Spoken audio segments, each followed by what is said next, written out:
Hey everyone. So it's been really nice talking to some of you on the Zoom chats. Again, if you want to talk to me, that'd be great. I'm ready to read chapter 5 to you, which is Land of Fire. The days grew shorter and the Lady Wilma beat her way towards the tip of South America, and summer faded quickly from the sea. Jack, who had been going barefoot for weeks to keep cool, now put his shoes on to keep warm. The gold seekers put away their straw hats and dug in their sea chests for their woolen underwear. Off the coast of Patagonia, Jack awoke to find 6 inches of snow on the deck and a school of sperm whales off the starboard bow. Soon the passengers were bundled up in great cocoons of clothing to keep warm. Thin men looked like fat men, and fat men looked enormous. For days, Praiseworthy and Jack watched the crew tighten the riggings and check the canvases against the coming winds and the crashing of the Cape Horn. An air of impending adventure ran through the ship. Jack listened to tales of whaling ships disappearing forever off the roaring cape, of square riggers with their masts uprooted like trees, of brigs driven back by horrendous headwinds, and of barks wandering the endless fogs forever. "Nonsense," said Praiseworthy. "Mere sea yarns." But even more forbidding, it seemed to Jack, were the stories told by the sea captain who had attempted a shorter route to the Pacific. Though the narrow and vile temperament Strait of Magellan, it was a scary path. There were ships that sometimes cracked into two like nuts between the rocky jaws of the passageway. More than one brave captain had turned back for the tender mercies of the Cape Horn itself, even though it was a longer journey. "Stuff and nonsense," Praiseworthy would say, even though he believed every single word of it. "We may hit a bit of inclement weather, gentlemen, but our good captain will give us the back of the hand to the old Cape. He told me so himself. Why, the wild bull of the seas would navigate these waters with his eyes shut if he could." "Well," said Mr. Azaria Jones, "I hope he doesn't try to do that. It'll suit me fine if he keeps both eyes open when he is sailing this ship. And then some." The mountainous Yankee trader wore a muffler tied around his face as if he had a toothache to keep his ears warm. In the pilot house, Captain Swain studied his charts. The Sea Raven was obviously very far in the lead, but San Francisco was still a long way away. Captain Swain knew well enough of the storms lying in wait off the Cape Horn. Winds that could drive a ship back 20 miles for every 1 mile it gained. Nevertheless, nearer the Lady Wilma crept, and the furious tip of the continent was there, the more eager Captain Swain became. There was waters to test his master skills of sailing. Praiseworthy, who was not born to adventure, was surprised to find it decidedly to his liking. His face was weathering, and on good days and bad, he took a brisk lap around the deck and enjoyed the sting of the cold on his cheeks. "I must admit," he said to Jack, "that I am rather keen on having a look at the notorious Cape. You might watch for the fires." "The fires?" said Jack, attempting to keep up with Praiseworthy's long strides. "At Terra del Fuego, the captain tells me that the natives keep great fires going day and night all the time. They keep themselves and their sheep from freezing. Terra del Fuego, land of the fire, that's what the name means." A burst of spray rose from the bows and fell like rain. "Land of fire," said Jack to himself. "I'm going to watch for that." Almost without warning, the first storm came roaring off the Arctic wastes and bore down on the paddle wheeler. The sun went out like a match, and the long shrieking winds, and here's a picture for you, the long shrieking winds loaded with hailstones struck the ship like buckshot. The oak wheels spun out of the hands of the quartermaster, and the Lady Wilma went teetering over on her side, digging her ribs into the sea. Jack, who had just sat down to a bowl of chowder, saw the bowl fly off in one direction and the chowder in another and the spoon in a third. "I do believe we've arrived off the Horn," said Praiseworthy, hanging onto his bowler hat. Captain Swain lent a hand to the wheel, righting the ship and turning her bowsprit to the wind. In the main saloon, the gold seekers had been thrown together in a tangle of arms and legs, and no sooner had they unraveled themselves when another violent lurch of the ship knotted them together again in a heap. The ship's bell rang in the wind, and the howling blasts ripped off the tops of the waves. Riding the swells, the Lady Wilma seemed to climb halfway into the sky, only to drop with a crash into the next. Jack got wild glimpses of the sea through the portholes, and he was afraid to be too busy hanging on and giving it much thought. The side-wheeler burrowed into the storm, and seawater came rushing along the decks and slipped down into the hatches like waterfalls. Sailors in their stocking caps were busy everywhere, battering down the hatches and taking in every rag of the canvases. "A mere squall," said Praiseworthy, holding on to the post with a hook of his black umbrella. "Why, in these latitudes, this is considered a very fine spring day, I believe."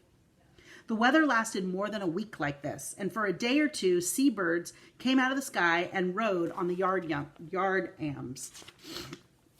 There's another picture, but I have to wait till I read it. The gold seekers emerged from their cabins, bruised and sleepless and hungry.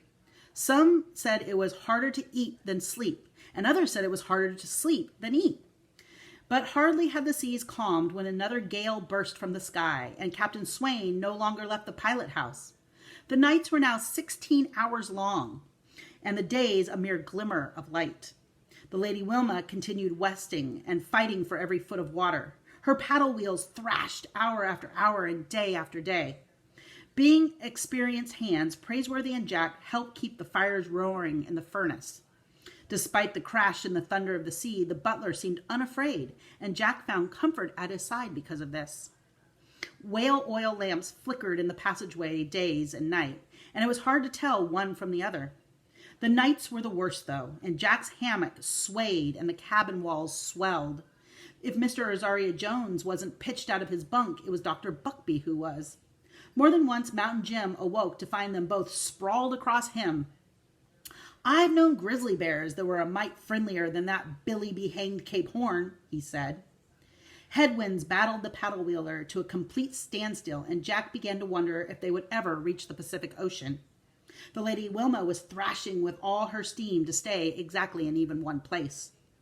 But then a calm would set in, and like a great practical joke, the moment passengers began to snore in their cabins, fresh winds would swoop down and jerk them awake. "There will be nothing to do but sleep when we reach the Pacific," Praiseworthy pointed out. I'll show you the picture. So there's the ship in the storm.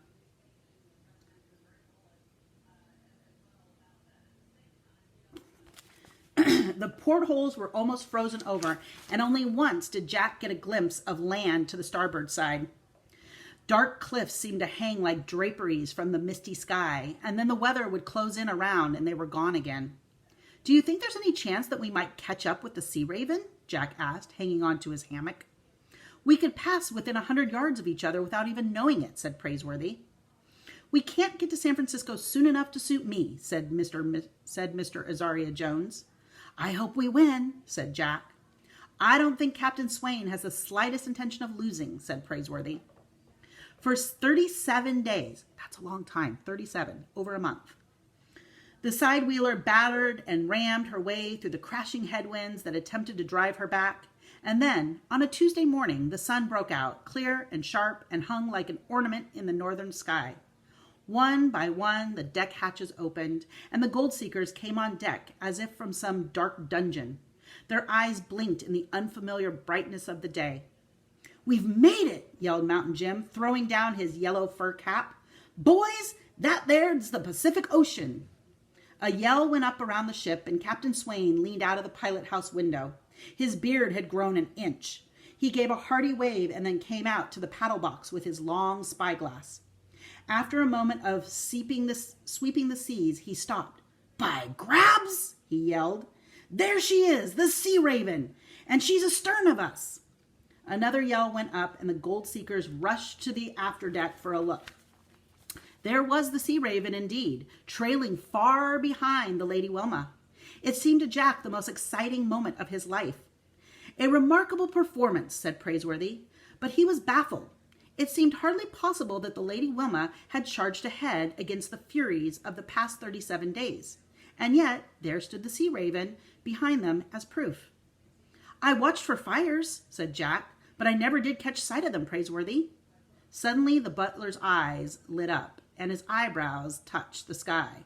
"Why, Master Jack, you've solved the problem." "Solved what?" "You didn't see the fires of Terra del Fuego because they weren't there to be seen." "But you said," said Jack. I mean to say that the fires were there, but we were not. At that moment, Captain Swain had joined the gold seekers on the afterdeck. Jack had never seen him with such a wide and merry grin glowing from the depths of his whiskers. I hope you gentlemen enjoyed your passage around the Horn, said the wild bull of the seas.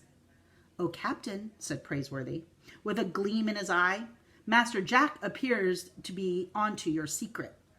What's that? Said the captain. We have not been around the Horn, sir, said Jack.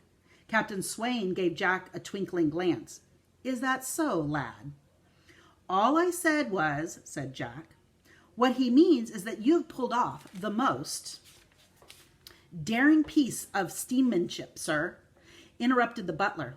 The reason that Master Jack didn't get any sight of the fires of the Land's End, why, the reason, sir, is that you took the Lady Wilma through the deadly Strait of Magellan.